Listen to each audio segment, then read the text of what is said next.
bo'lgan masofa 300 metr. Taxminan. Men uni chamalayapman. Masalan, sizning uyingizdan maktabgacha bo'lgan masofani siz ko'z bilan chamalash bilganingiz kerak. Yoki bo'lmasa, bizning qishlog'imizdan shahargacha bo'lgan masofani taxminan biz ko'zimiz bilan nima qilishni o'rganishimiz kerak. Chamalashni o'rganishimiz kerak. Men taxminan 11 santimetr o'lchaganimda 11 santimetr o'lchamasdan ko'zingiz bilan chamalaganingizda qancha chiqdi deb o'yladingiz? Barakalla. Men bu kesmani chizg'ich bilan o'lchaganimda 12 santimetr. Barakalla. Bu aniq. Bu nima qildi? Taxminiy. Ilhomzoda ham qizimiz taxminiy chamaladi. Sherqulum shahringizda aniq o'lchab 12 santimetr. Ana endi bular qanchalik farq qilyapti bir-biriga? bu kesmalar bir-biridan qanchalik farq qilyapti? Xulosa chiqaring. 12 dan 11 ni ayirsak 1 santimetr farq qilyapti. 1 santimetr bir-biridan farq qilyapti. Yaxshi. Uchala guruh ham yaxshi bajar, har bittaga bittadan sizga beramiz. Ana endi 6-masala. Boya bolalar birinchi guruh bitta masalani ishlardi, ishdi. Endi ikkinchi guruh ishlaydi. Masalan, tayyorlaysizlar. Mavzuga kirasizlar, yozib tashlang. Tez. Kim o'qiydi? Ikkinchi guruhda. Xudo qo'lim, mayli o'qing. Yo'q, shohroz o'qimang. Mayli, o'qing. Avtomobil 5 soatda 325 kilometr yo'l bosgan bo'lsa, u qanday tezlikda yurgan? Xo'sh, bizga uning avtomobilning nimasi ma'lum? Vaqti qancha? 5 soat. Yozamiz. Vaqtni o'rtaga yozamiz, o'rtaga pastiga. 5 soat yurdi, xo'sh. Uning Masofasi qancha? 325 kilometr. Xo'sh. Endi 325 kilometr. bizga nimalar ma'lum? Avtomobilning nimasi ma'lum? Masofa va vaqti. Vaqti ma'lum. Nimasini topishimiz kerak? Tezligini topish uchun Formuladan foydalanamiz. Masofani vaqtga bo'lamiz. 300. Formulasini yozing bolam birinchi. Keyin ishlaysiz. Siz formulasi nima edi? Masofani dedingiz. Masofa S harfi bilan belgilanadi. Siz yozing. Vaqt esa T harfi bilan belgilanadi. Bo'lamiz. 325 bo'lgan 5 65 km/soat tezlikda. Nimasini topdik? Tezligini. Avtomobilning tezligini topdik. Barakalla. Ikkinchi guruhga tasdiqlab. Uchinchi guruh B masalasini o'qiydi. B masalani kimga beramiz? Kim bojib? Kesin. Bojib icha qolsin. Mayli, keling. Avtomobil 80 km/soat tezlik bilan yurdi. Lekin shaharga yaqinlashganda tezligi kamaydi. Endi uning tezligi avvalgi tezlikning 3/4 qismiga teng bo'lib qoldi. Avtomobil shaharda qanday tezlik bilan yurgan? Avtomobilning bizga tezligi ma'lum 80 km/soat va u shahardan keyin 3/4 qismiga tezlik bilan yurdi. Uni topib olamiz. 80 bo'lingan 4 ko'paytirilgan 3 teng 84 bo'lsa 20 ko'paytirilgan 3 teng 60 kilometr soat bilan yurgan. Avtomobil qanday tezlikda yurgan? 60 km/soat tezlik bilan yurgan. Savolga javob ber, to'g'rimi? Barakalla. Endi D-si bor. D-sini endi A guruh, kasr guruhidan kim chiqib yetadi? D-sini. Masalan, kim chiqib yechib beradi? Kim chiqib yechib beradi? Kimmi? Keling, kim ichadi? Keling. Qanday keladi? Kitobimiz keling, kitobni o'qisangiz bo'ladi. Mayli, o'zingizga qulayroq. O'qing. Yoqib o'qish shoxobchasini o'qing. Tomonga jo'nash ketdi. qarama-qarshi. Birinchining tezligi 50 km/soat, ikkinchisining tezligi esa birinchi avtomobilning tezligidan 4/5 qismini tashkil etadi. 1 soatdan keyin ular orasidagi masofa qanday bo'ladi? Barakalla. Xo'sh, demak, qarama-qarshi ketyapti endi mashinalarimiz. Mana, ikki tomonga ketdi. Bizga nima ma'lum? Birinchi avtomobilning tezligi. Barakalla. Tezligi qancha ekan? 50 km/soat. Barakalla. Soat. Tezroq harakat qilamiz, bolam. ikkinchisiga noma'lum barakalla. Lekin Lekin 3 tarafdan 4 alanlikdan işte tezlik ve gidiyordu. Bunlar 4 taqsim 5. Ro'yxatda ketdingiz. 4 taqsim 5. Endi topib olamiz. Tezlashib topamiz. Hamrayev.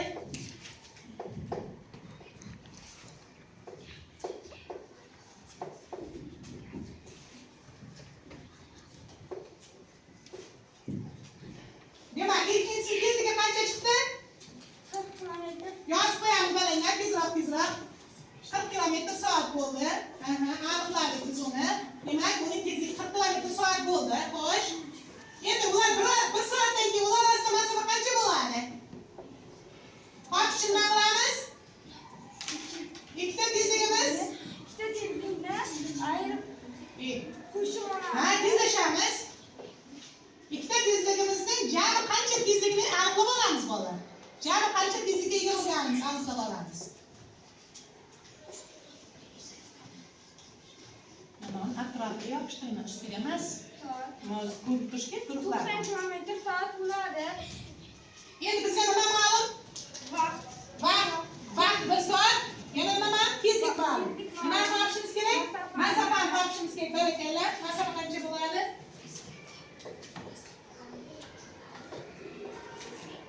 Masofani topish uchun tezlikni vaqtni nima qilyapmiz?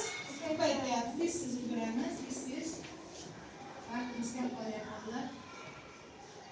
Siz ham ishladingizmi? Ishlaydimi? 90 kilometre.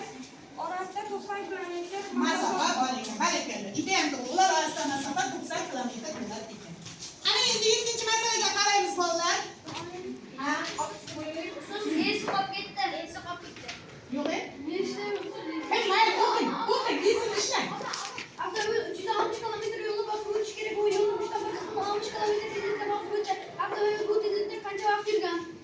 Xo'sh. Bizga masofa ma'lum. 360 kilometr masofamiz. Bu yo'lning 3dan 1 qismini 60 kilometr soatda yurgan. Demak, uning 3dan 1ni topib olamiz. Barakalla. 160 ni bilamiz, 3 ga ko'paytiramiz, 1 ga tengdik, 120 bo'ladi. Demak, 120 kilometr yo'lda. 120 kilometrda 60 kilometr soatda bosib o'tgan, 7 soat yurgani uchun 120 ni bo'lamiz 60 ga 2 soatda bosib o'tgan. Barakalla. Men tugatibmiz deb o'ylabman bolalar. Rahmat. Demak, ikkinchi urfga bittasi keldi. Yettinchi misolga qaraymiz bolalar. Qarang. Yettinchi misol oq shakllardan, mana bu oq shakllardan qaysi biri yashil shakl bilan to'liq ustidan tushishi kerak? Jim, kitobda qo'yib qo'ydingizmi? Shakllarning har biri harflar bilan belgilangan uchlari ustidan tushishi kerak. Demak, harflar ham ustidan tushishi kerak. Shakllarni siljish mumkin, lekin teskarisiga o'girish mumkin emas. Bular siljitib borsak bo'lar ekan, lekin ustma-ust o'girish mumkin emas. Mana harflardan belgilangan qarasangiz, birinchi yashilimiz A, uchi D, Asi, B, o'rtadan M harfi turib, mana shaklimiz to'g'ri keladimi? Yo'q. Ikkinchisi-chi? Yo'q. Ularning harflari to'g'ri ishlayapti. Oxirgi shaklimiz To'g'ri keladi. Faqat uni siljitib nima qilishimiz kerak? Ustiga tushirib qo'yishimiz kerak. Demak, mana oxirgi shaklimiz ustiga tushar ekan. 8-chi misolimiz bolalar tenglama bo'ladi. Endi buni ham musobaqa qilamiz. Har bir guruhdan bittadan o'quvchi chiqib tenglama yechadi. Chiqsin. Mayli, yana kim chiqadi? Ikkinchi guruhdan kim edi? Uchinchi guruhdan. Mana. Hech tenglamamiz ham bo'lganda har bir guruhdan bittadan beramiz misollarni.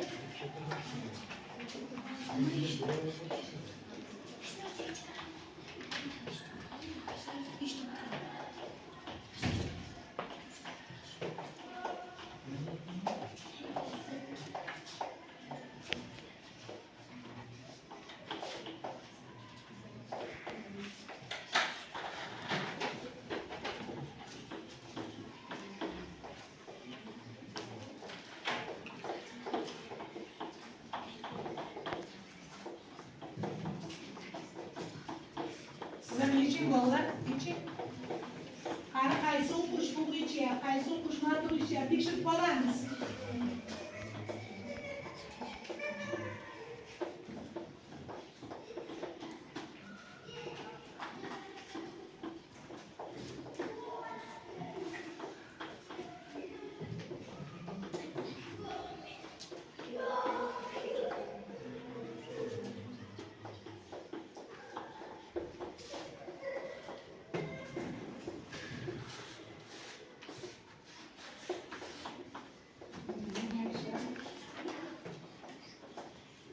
Bunlara kızım. Bir şey olur, az kaldı şekilde. Bereketli, tekshirib ko'ramiz.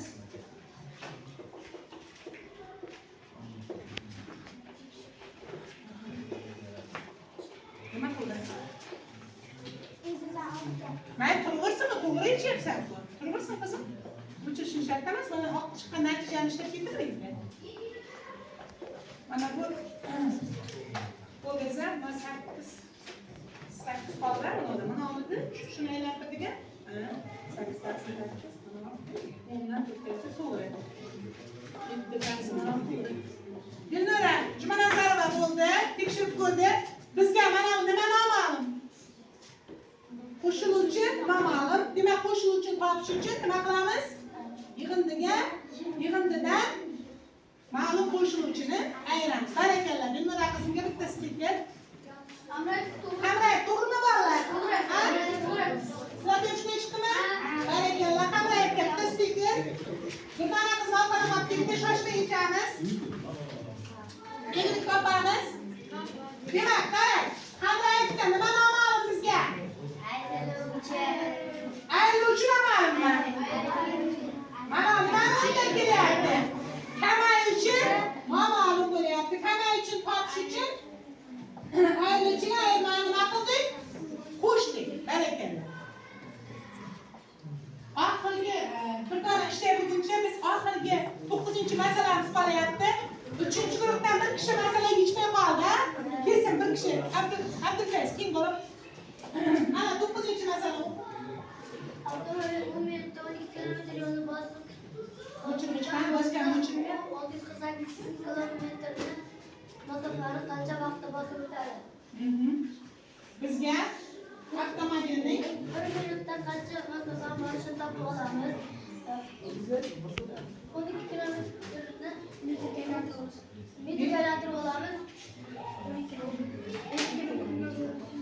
kilometrimiz 2000 metr. 1 minutda qancha masofani bosib o'tishini topib olamiz. 12.000 metrni 10 minutga bo'lamiz. 200 metr minut. ular metr minut bo'ldi barakalla. 648 kilometrni qancha vaqtda topib olamiz? Demak, sizga nimasi ma'lum? Nimasi ma'lum? Tezligi ma'lum?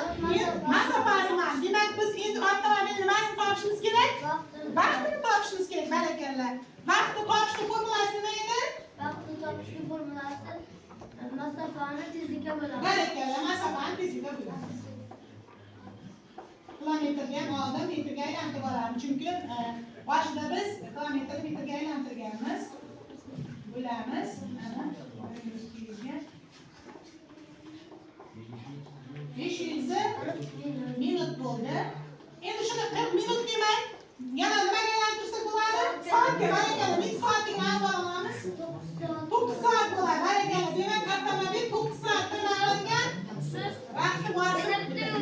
648 12 bo'lib 10 ko'paytiramiz. Barakalla, u ham biz masalalarni gohida ikki usullar ham yechishimiz mumkin. Yana ko'paytirishning taqsimot qonuni bor. Ko'paytiruvchilarning o'rni almashgan bilan ko'payib o'zgaradi. Dugona xafa ketdimi? Dugona xafa ketdimi? Vaqtimiz qancha qoldi? Qancha vaqtimiz qoldi? Dugonamizning haftayashda bo'lmasa keyin ko'rib chiqamiz. Demak, ikkinchi guruhga stiker yo'q. O'tiring, ikkita guruhga stiker berdingizmi? Olib keling, guruhlar bo'yicha hozir individual vasfani tayinlab olaylik. Keyin mana qilamiz. Qarang, birinchi masala bugun vazifa bo'ladi. Bu ham shu haydovchilar haqidagi masala. Kasrlardan foydalanib ichasizda 11-misollar, kasr misollar qo'shish aylanishni bajarib kelasiz. Biz bunday misollarni yaxshi o'rganib oldik, to'g'rimi? Qiynalmaysizmi? Yaxshi, endi guruhlarda har bir guruhning baholarini jamlab olamiz. Okey, birinchi guruh keldi. Kasr guruhi nechta stiker yetgan? Aniqlaymiz. Ikkinchi guruh surat guruhi, makroj guruhi ham olib kelsin. Jami nechtadan stikerga ega bo'lgan topamiz? Nechtaga stiker bo'ldi birinchi guruh? Kasr guruhi stikerlar soni nechta? Sanab o'tirmanglar. 9ta. Sizlardachi? 10ta. Nechtasida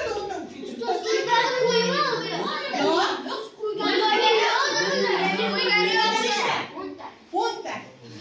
Sizlardan? Yo'q, sizlardan bitta kishi ishlayapmadi. Demak, bizga 3-guruh makroj guruhi g'olib bo'ladi. Bugungi darsimizning g'olibi 3-guruh. Makroj guruhi chaqiramiz.